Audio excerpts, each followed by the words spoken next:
नमस्कार मित्रांनो, आजच्या कथेचं नाव आहे ती परत आलीये.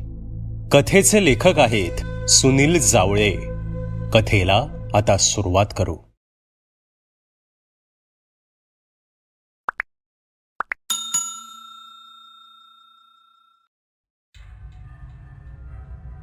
ओसाड पडलेल्या गर्ल्स हॉस्टेलच्या 3ऱ्या मजल्यावरील रूम नंबर 13. आजूबाजूला फारशी वस्ती नसलेला तो जवळपास मोकळा परिसर होता. पहाटेचे अंदाजे 3:30 वाजले असावेत. हवेमध्ये सळसळ जाणवत होती. दूर कुठेतरी कुत्री रडत असल्याच्या आवाजाने वातावरणात अशुभत्वाची चाहूल जाणवू लागली होती. हॉस्टेल परिसरातील वड पिंपळाची मोठाली झाडं सळसळत होती.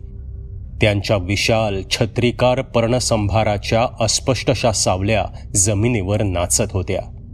आकाशात अष्टमीच्या चंद्राची कोर अस्पष्टशी झळकत होती. डिसेंबर महिन्यातील अंगात झोमणारा गारठा पहाटेस अधिकच वाढलेला होता. त्यात सैरावैरा उन्हाळ वारा गिरक्या घेत भिरभिरू लागला होता. घू घू आवाजानिशी झपकन हॉस्टेलच्या गेटमधून वाऱ्याचा झोत आत शिरला. दूरवरून कुत्र्यांच्या रडण्याचा आवाज ऐकू येत होताच. रूम नंबर 13 मध्ये भयान शांततेत मोडक्या खुर्चीवर अनामिका एकटीच बसून होती.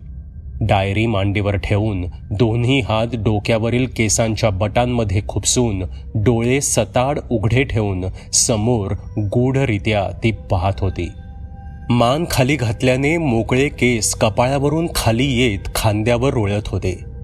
बाजूलाच धुळीने माखलेले टेबल होते. घोंगावत आलेला हवेचा झोत उघड्या दारातून अचानक सरदिशी रूममध्ये आला. दाराची दोन्ही कवाडं धडाधड आपटून केवढा तरी मोठा आवाज झाला. खिडक्यांची तावदानं थरथरली. अनामिकाने भानावर येत एकदम वर पाहिलं. हवेचा धूळ भरलेला एक भोवरा आता रूमच्या मध्यावर येऊन गोल गोल फिरू लागला होता. भीतीची थंडगार लहर नखशिखांत सणकून जात अचानक धक्का बसल्यागत अनामिका शहारली. रूममध्ये कोपऱ्यात असलेली मेणबत्तीची ज्योत थरथरू लागली होती. आता समोरील हवेच्या भोवऱ्याची गती वाढली होती. छतापासून जमिनीपर्यंत एक वातचक्र गरगरत होतं. अनामिकाने डायरीच्या फडफडणाऱ्या पानांवर हात घट्ट दाबून धरले होते. तिचे मोकळे केस हवेवर भुरभुरू लागले होते. डोळ्यांमध्ये जबरदस्त भीती दाटून तिचं संपूर्ण शरीर कंप पाहू लागलं होतं. तिने भीतीने ओठ घट्ट आवळून डोळे मिटून घेतले. बाहेरचा घोंघावणाऱ्या वादळाचा कितीतरी मोठा आवाज ऐकू येत राहिला.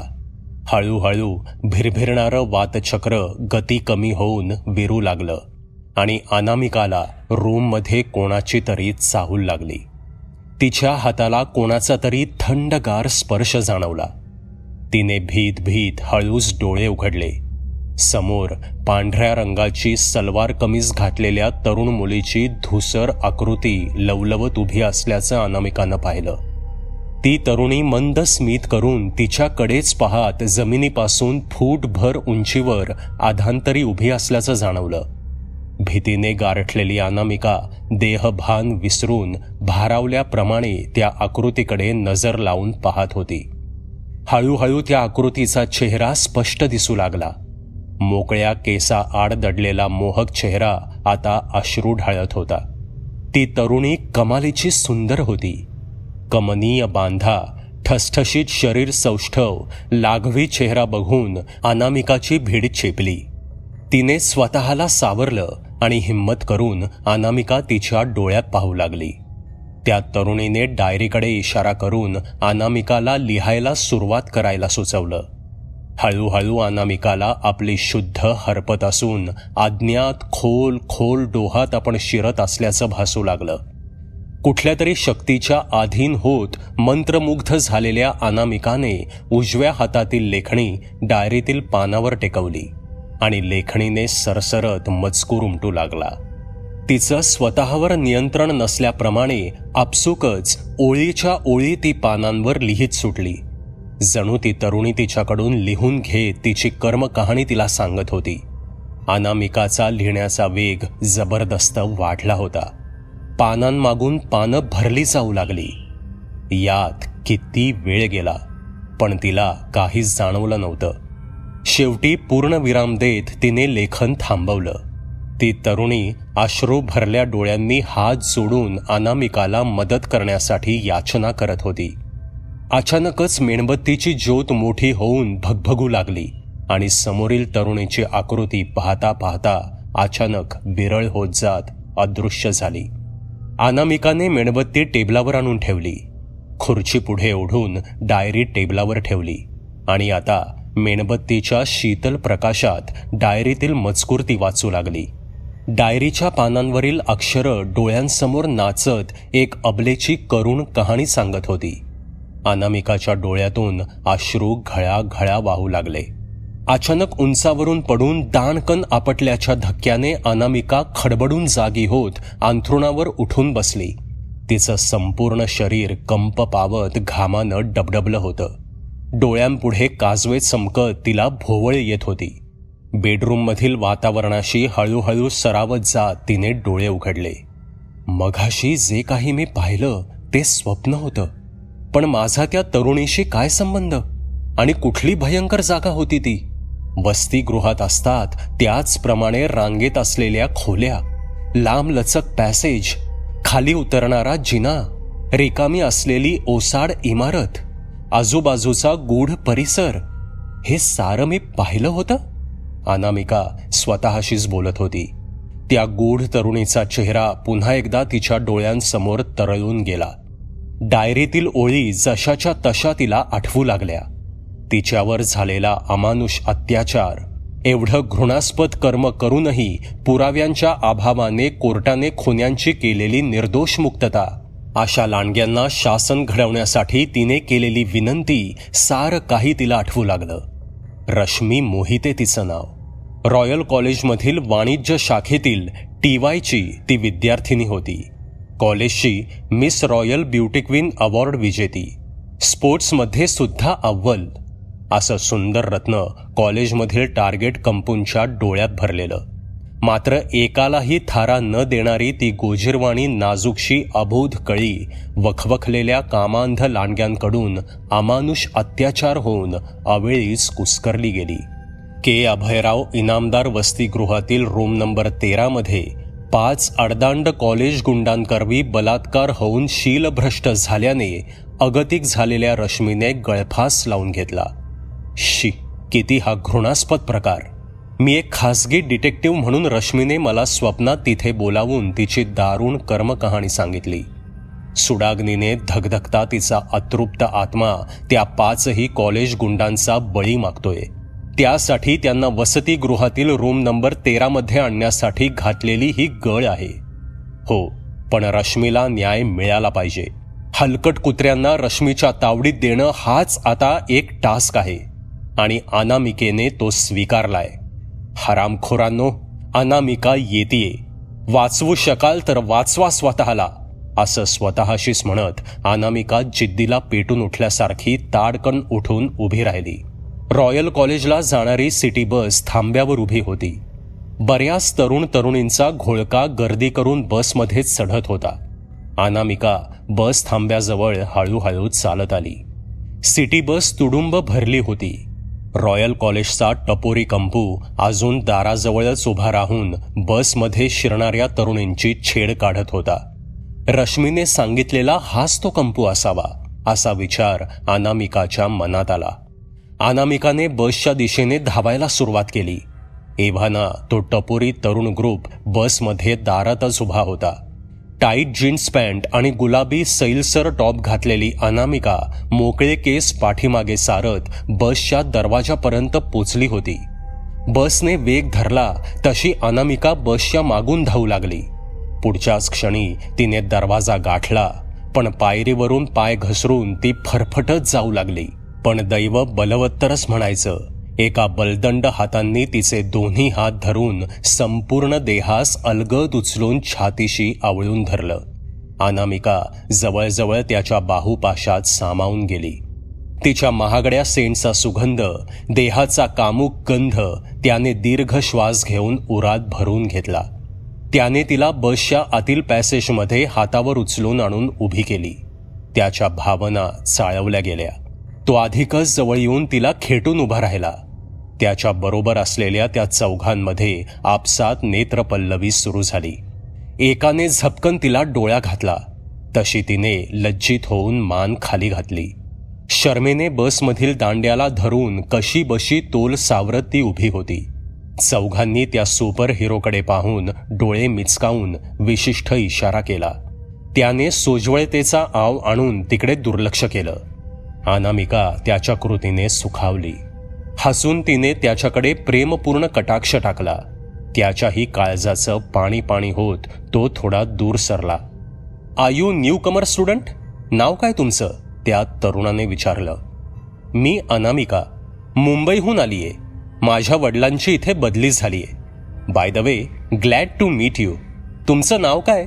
अनामिका कामुक नयनशर सोडून त्याचं काळीज विध्व करत मोहकपणे हसून म्हणाली, मी राकेश, फायनल इयर आर्ट्स. तो तरुण म्हणजेच राकेश म्हणाला, तुमचे आभार कसे मानावे तेच कळत नाहीये. तुम्ही होतात म्हणून मी आज वाचले, नाहीतर अनामिका तो शब्द पूर्ण करायच्या आत राकेशने अनामिकेच्या ओठावर हात ठेवून तिला पुढे बोलूच दिलं नाही. मग त्याने हळूच हात काढून घेतला. अनामिका खळाळून हसली. खांद्यावरची घसरणारी पर्स काढून तिने हातात घेतली. केसांच्या बटा कानामागे सारून डावा डोळ्यात झपकन मिटला.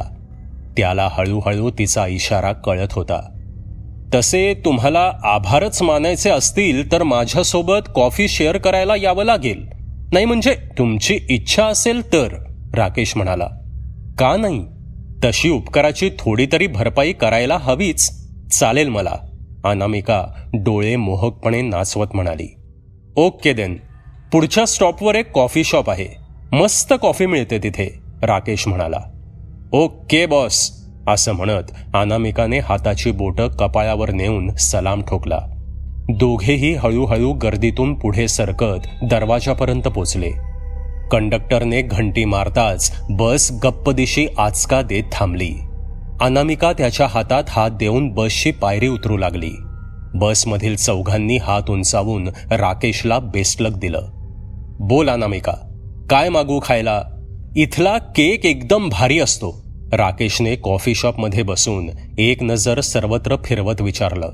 राकेश, खरं तर ना तुला पाहूनच माझं पोट भरलंय. काय मस्त 6 पॅक बॉडी आहे रे तुझी. अगदी सलमानच भासतोयस, अनामिका म्हणाली. सलमान तुझा आवडता हिरो का? राकेशने विचारलं. छे रे, म्हणजे होता, पण आता राकेश, अनामिका म्हणाली. क्या बात, क्या बात, अनामिका, दिल खुश कर दिया, राकेश म्हणाला.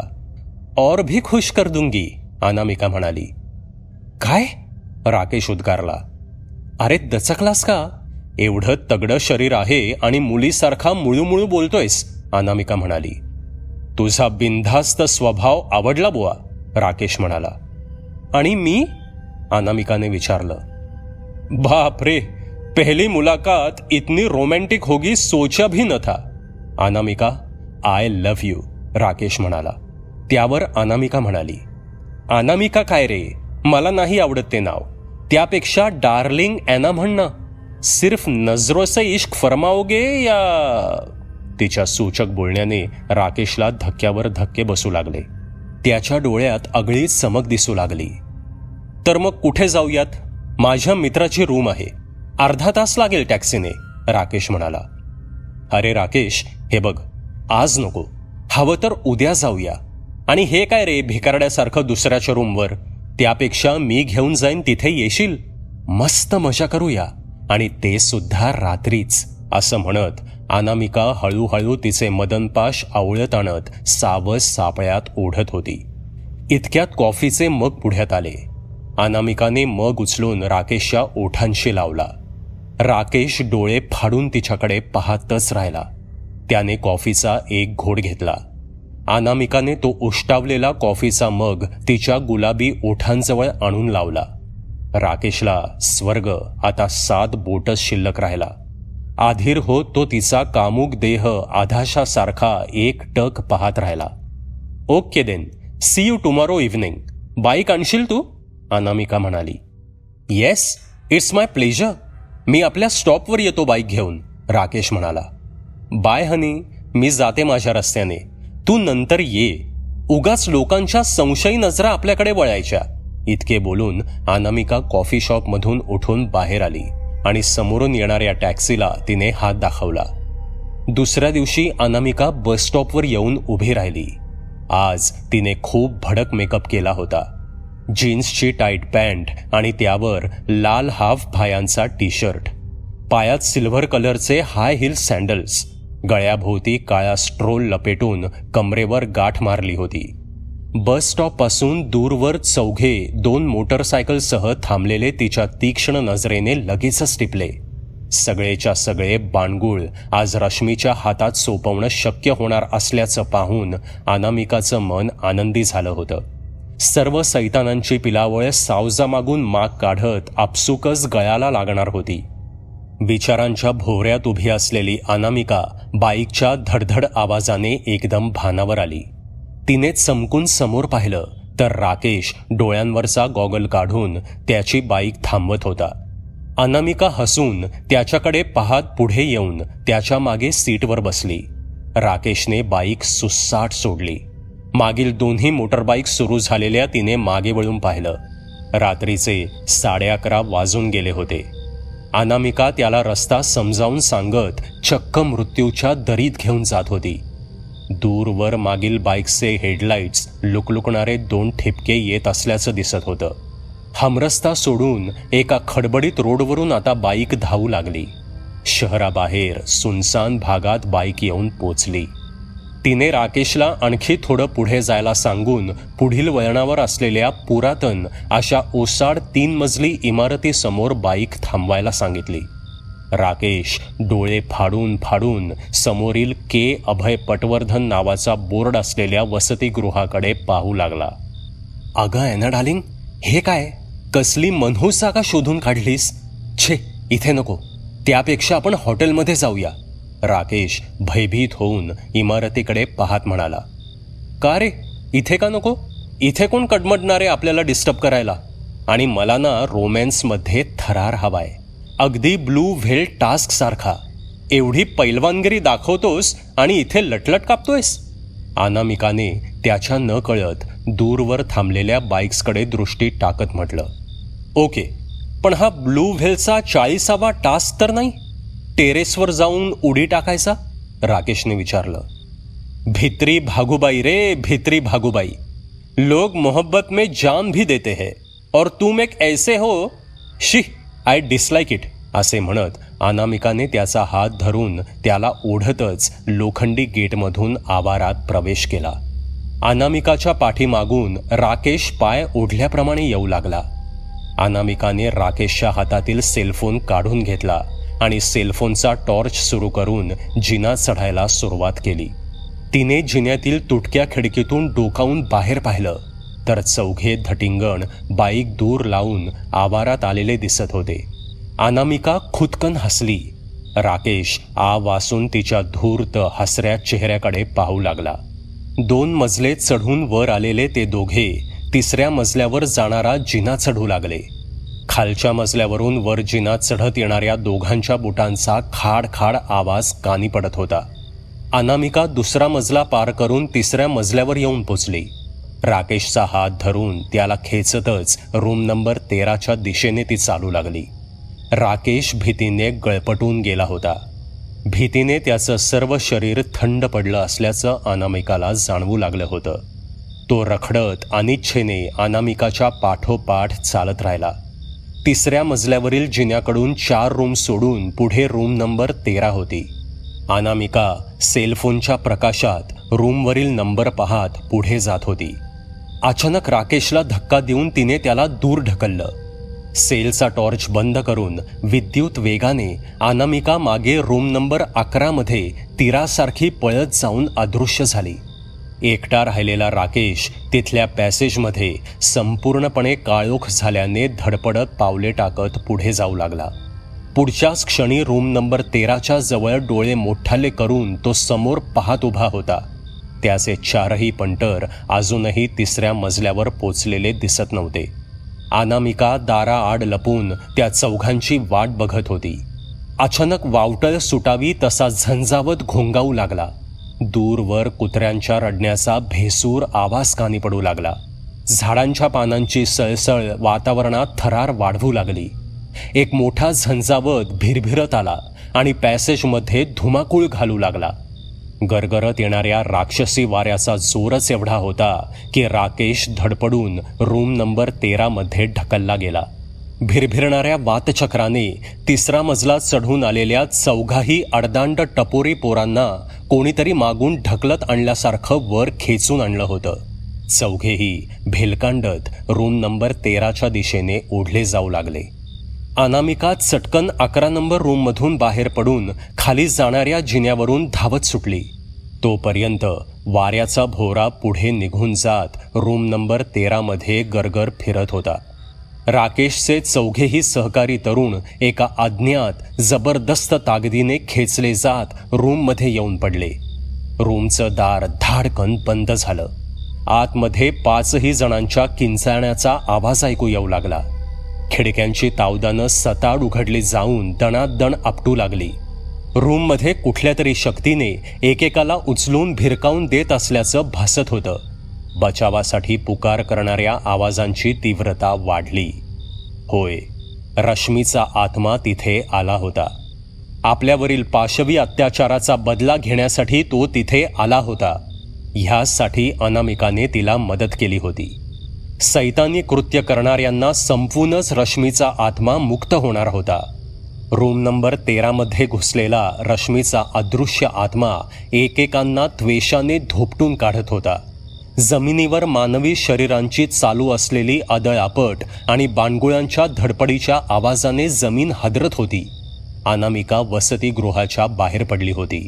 बाहेर निसर्गाचं तांडव सुरू होतं. एका मोठ्या वादळाने महाकाय झाडं प्रचंड सळसळत होती. वाऱ्याचा घू घू आवाज कानात दडे बसवत होता. रश्मी राकेशचा सेलफोन हातात धरून फेकण्यासाठी आजूबाजूला जागा शोधू लागली. रस्त्याच्या कडेला मोठे RCC टँक दिसत होते. त्यावरील झाकणं गायब होती. अनामिकाने सेलफोन स्विच ऑफ करून तो उघड्या सेप्टिक टँकमध्ये भिरकावला. राकेशचा शोध करण्याचा शेवटचा मार्गही तिने कायमचा बंद करून टाकला. अनामिकाने 3ऱ्या मजल्यावर नजर टाकली तर रूम नंबर 13च्या उघड्या खिडकीतून कोणीतरी धाडकन खाली पडल्याचा आवाज झाला. कोणाचा तरी देह लोळ्या गोळ्या होऊन खालच्या सिमेंट फ्लोरिंगवर पडलेला दिसू लागला. पुढच्याच क्षणी 2रा, मग 3रा, 4था असे धाड धाड 5 वेळा आवाज होत एक एक मानवी देह भिरकावून दिल्याप्रमाणे जमिनीवर येऊन आदळत होते. रक्ताचा पाट वाहत वाहत अनामिका उभी असलेल्या रोडपर्यंत येऊन पोचला. खिडकीत उभी राहून खदा खदा हसणाऱ्या रश्मीचा धुसर चेहरा अनामिका पाहत थांबली होती. खिडकीच्या दिशेने हात हलवून निरोप घेत ती लोखंडी गेटच्या दिशेने जात गेट ओलांडून बाहेर पडताच वातावरणात सुरू असलेला झंझावत शांत शांत होऊ लागला. अनामिकाने मोटरबाईक सुरू करून सुसाट सोडली. ओसाड वसतिगृह मागे मागे जाताना दिसत होतं आणि अनामिका समाधानाने हसत होती. मित्रांनो, ही कथा तुम्हाला कशी वाटली ते कॉमेंटमध्ये नक्की सांगा. पुन्हा भेटूयात अशाच एका भयकथेसोबत. धन्यवाद. सबस्क्राईब करा AT स्टोरीटेलर चॅनलला आणि बेल आयकन दाबून ऑलवर क्लिक करा आमचे व्हिडिओज सगळ्यात आधी बघण्यासाठी.